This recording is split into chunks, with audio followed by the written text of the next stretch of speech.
जय हिंद दोस्तों, स्वागत है आप सभी को एक बार फिर से आप सभी के अपने परिवार, आप सभी के अपने यूट्यूब चैनल एग्जाम योद्धा बाई करमजीत में। मैं हूं करमजीत और आज एआई से देखेंगे भारत पर विदेशी का आक्रमण।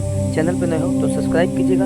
आइए शुरू करते हैं। नमस्कार। तो आज हम बात करने वाले हैं भारत के इतिहास के एक बहुत ही महत्वपूर्ण दौर की। वो दौर जिसने आने वाली कई सदियों के लिए भारत की दिशा तय कर दी। बिल्कुल। आज का हमारा विषय है भारत पर अरबों और तुर्कों का आक्रमण, और हमारी ये जो पूरी चर्चा है ये स्लाइड्स पर आधारित होगी जो प्रतियोगी परीक्षाओं के लिए बहुत जरूरी जानकारी देती है। तो चलिए शुरू करते हैं। चलिए आज की चर्चा शुरू करते हैं और अपनी पहली स्लाइड देखते हैं। तो पहली स्लाइड का शीर्षक है भारत के दरवाजे पर पहली दस्तक। और जैसा कि हम देख सकते हैं एक नक्शे पर तलवार रखी है जो आक्रमण का प्रतीक है।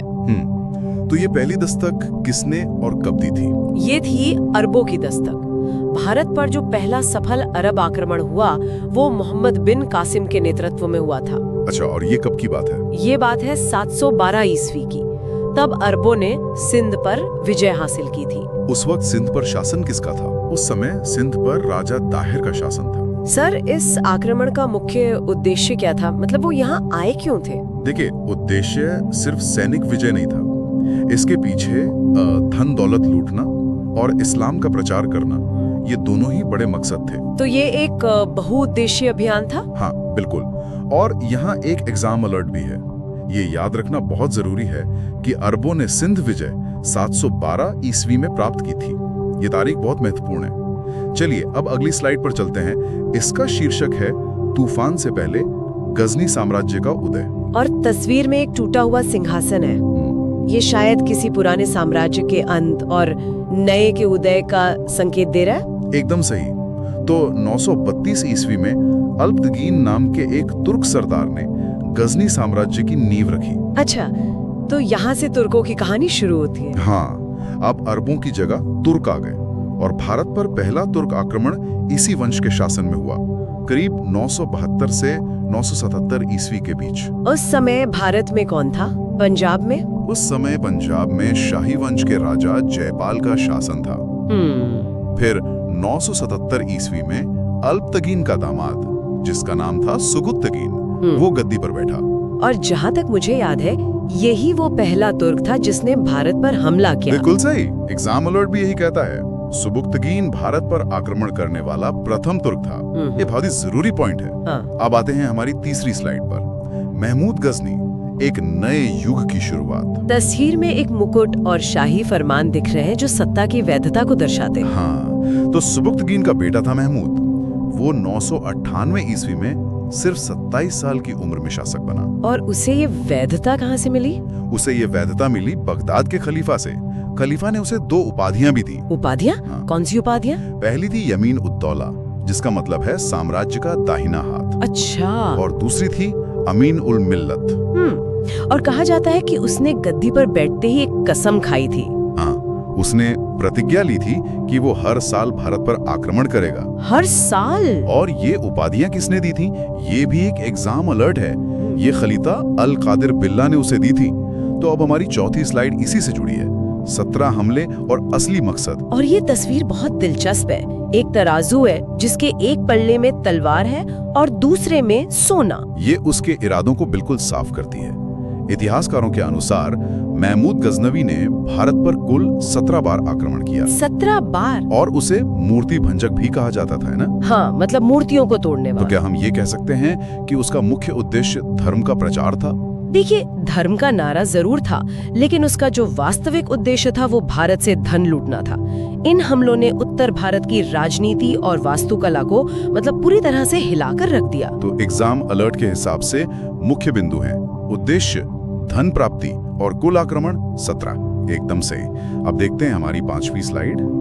प्रारंभिक संघर्ष पेशावर से नागरकोट तक। टूटी हुई ढालें दिख रही हैं, जो जाहिर है युद्ध का संकेत है। हाँ, तो उसका पहला आक्रमण हुआ 1000 ईस्वी में, जिसमें उसने पेशावर के कुछ हिस्सों पर कब्जा किया। और राजा जयपाल के साथ भी उसका युद्ध हुआ था। 1001 ईस्वी में राजा जयपाल को एक बहुत भीषण युद्ध में उसने हराया। लेकिन उसका जो सबसे महत्वपूर्ण हमला माना जाता है वो था 1008 ईस्वी में नागरकोट के विरुद्ध। अच्छा। और एक और बात, उसने थानेश्वर से चक्रस्वामिन की एक मूर्ति को गजनी भेजकर वहां रंगभूमि में रखवा दिया था। ये तो बहुत अपमानजनक था। बिल्कुल।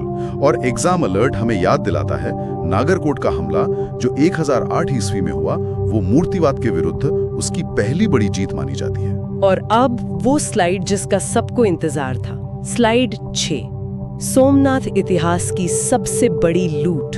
सोमनाथ मंदिर की तस्वीर है और पीछे धुआं दिख रहा है। ये विनाश को बहुत साफ तौर पर दर्शा रहा है। 1025 ईस्वी में महमूद ने अपने सबसे चर्चित अभियान सोमनाथ मंदिर पर हमला किया, जो सौराष्ट्र में है। और कहा जाता है कि उसे यहाँ से बेहिसाब दौलत मिली थी। बेहिसाब, करीब 20,000 दिनार की संपत्ति उसके हाथ लगी। तो क्या किसी ने रोकने की कोशिश नहीं की? अहिलवाड़ा के शासक ने कोशिश की थी, इसलिए महमूद ने उन पर भी हमला किया।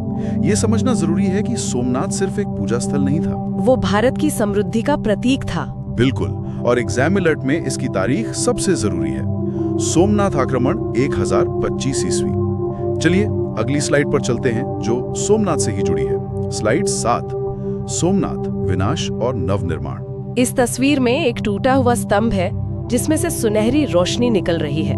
ये पुनर्निर्माण का प्रतीक है ना? हाँ। तो जब महमूद यहाँ से लूट का माल ले जा रहा था, तो रास्ते में जाटों ने उसकी सेना पर हमला किया और कुछ संपत्ति छीन ली। अच्छा, ये दिलचस्प है। और सोमनाथ का महत्व ये है कि वो भारत के 12 ज्योतिर्लिंगों में पहला माना जाता है। तो इसके आधुनिक पुनर्निर्माण के बारे में भी कुछ बताइए। हाँ, इसका पुनरुद्धार सरदार वल्लभ भाई पटेल ने 1947 में शुरू कराया था और फिर 1951 में राष्ट्रपति राजेंद्र प्रसाद ने मंदिर में प्राण प्रतिष्ठा की।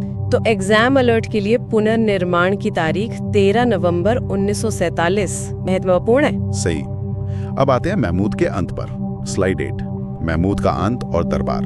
यहाँ कुछ चीजें हैं जैसे खोपड़ी, किताबें, कलम, जो शायद उसके जीवन के अलग अलग पहलुओं को दिखा रही हैं। हाँ, तो महमूद का अंतिम भारतीय आक्रमण 1027 ईस्वी में हुआ और ये उन्हीं जाटों के खिलाफ था जिन्होंने उसे रास्ते में परेशान किया था। बदला लेने के लिए? हाँ, और 1030 ईस्वी में इस क्रूर विजेता की मृत्यु हो गई। एक और जरूरी बात, वो इतिहास का पहला शासक था जिसने सुल्तान की उपाधि धारण की। उसके दरबार में कुछ बड़े विद्वान भी थे, है ना? हाँ, ये भी एक विरोधाभास है। उसके दरबार में अल बेरूनी और फिर दौसी जैसे महान विद्वान रहते थे। और एग्जाम अलर्ट में एक बहुत ही चौंकाने वाली जानकारी है। ये जानना रोचक है कि उसकी सेना में सेंद्राय और तिलक जैसे हिंदू सेनापति भी थे।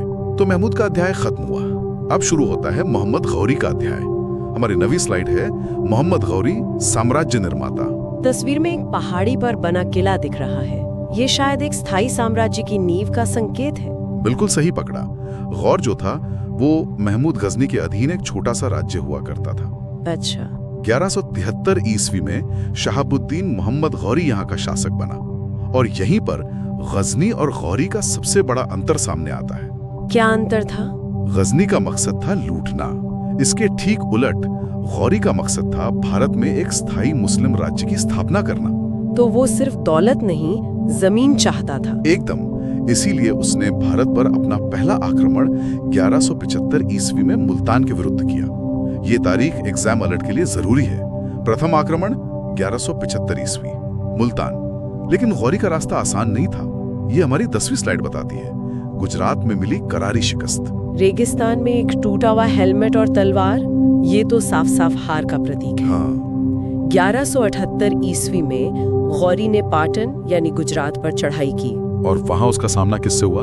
वहां उसका सामना हुआ सोलंकी वंश के शासक भीम द्वितीय से, और भीम द्वितीय ने गौरी को बहुत बुरी तरह पराजित किया। ये तो भारत में उसकी पहली बड़ी हार रही होगी। हाँ, और इस हार ने उसे अपनी रणनीति बदलने पर मजबूर कर दिया। एग्जाम अलर्ट क्या कहता है? एग्जाम अलर्ट कहता है भीम द्वितीय ने 1178 ईस्वी में गौरी को हराया था। ये याद रखना बहुत जरूरी है। अब आते हैं इतिहास के सबसे प्रसिद्ध युद्धों में से एक पर। स्लाइड 11, तराइन का प्रथम युद्ध 1191। और ये तस्वीर तीरों से भिंदी एक ढाल युद्ध की भीषणता को दिखा रही है। बिल्कुल, ये युद्ध इतिहास के सबसे प्रसिद्ध मुकाबलों में से एक है। इसमें गौरी का सामना हुआ दिल्ली और अजमेर के शासक पृथ्वीराज चौहान से। और परिणाम ये हुआ कि पृथ्वीराज की सेना ने गौरी की सेना को युद्ध के मैदान से भागने पर मजबूर कर दिया। इस युद्ध में पृथ्वीराज चौहान विजयी रहे एक शानदार जीत। हाँ, और एग्जाम अलर्ट में एक और जानकारी है कि इस युद्ध में पृथ्वीराज के सेनापति स्कंद थे। लेकिन कहानी यहाँ खत्म नहीं हुई। अगली स्लाइड 12 है तराइन का द्वितीय युद्ध 1192 ईस्वी। तस्वीर में एक रेत खड़ी है जो शायद समय के पलटने का संकेत दे रही है। एकदम सही। सिर्फ 1 साल बाद गौरी पूरी तैयारी के साथ वापस लौटा। 1 साल में? हाँ, 1192 ईस्वी में उसी मैदान पर तराइन में दोबारा युद्ध हुआ। और इस बार क्या हुआ? परिणाम क्या रहा? इस बार पासा पलट गया। पृथ्वीराज चौहान की हार हुई और ये युद्ध भारत में तुर्क सत्ता की स्थापना का निर्णायक मोड़ साबित हुआ। तो ये एक टर्निंग पॉइंट था? ये भारत के इतिहास का सबसे बड़ा टर्निंग पॉइंट था। एग्जाम अलर्ट भी यही कहता है। 1192 ईस्वी भारत में मुस्लिम शासन की नींव। अब हम अपनी 13वीं स्लाइड पर हैं, चंदावर का युद्ध और गौरी का अंत। एक राजदंड और एक खंजर, मतलब विजय और मृत्यु दोनों को दर्शाया गया है। हाँ, तराइन के बाद गौरी रुका नहीं।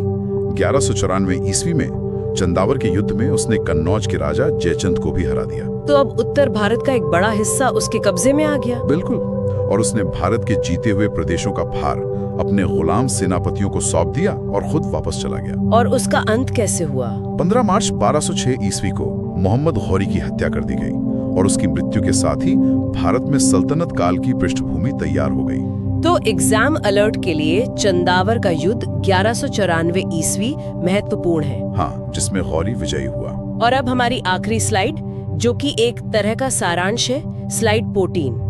परीक्षा के लिए महत्वपूर्ण तिथियां। चलिए एक बार जल्दी से दोहरा लेते हैं। ठीक है, तो 712 ईस्वी हाँ।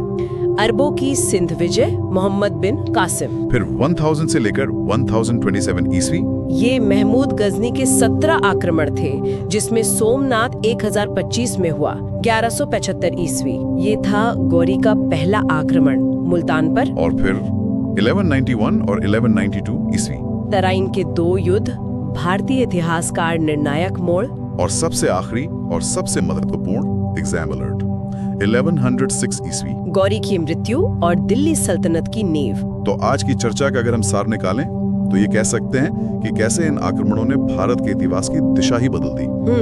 पहले धन की लूट के लिए और बाद में एक साम्राज्य की स्थापना के लिए। बिल्कुल। इस विस्तृत और स्पष्ट जानकारी के लिए आपका बहुत बहुत धन्यवाद। धन्यवाद। और हम अपने सुनने वालों के लिए एक सवाल छोड़कर जाते हैं। जरूर। इतिहास में एक हार या जीत कभी अंतिम नहीं होती।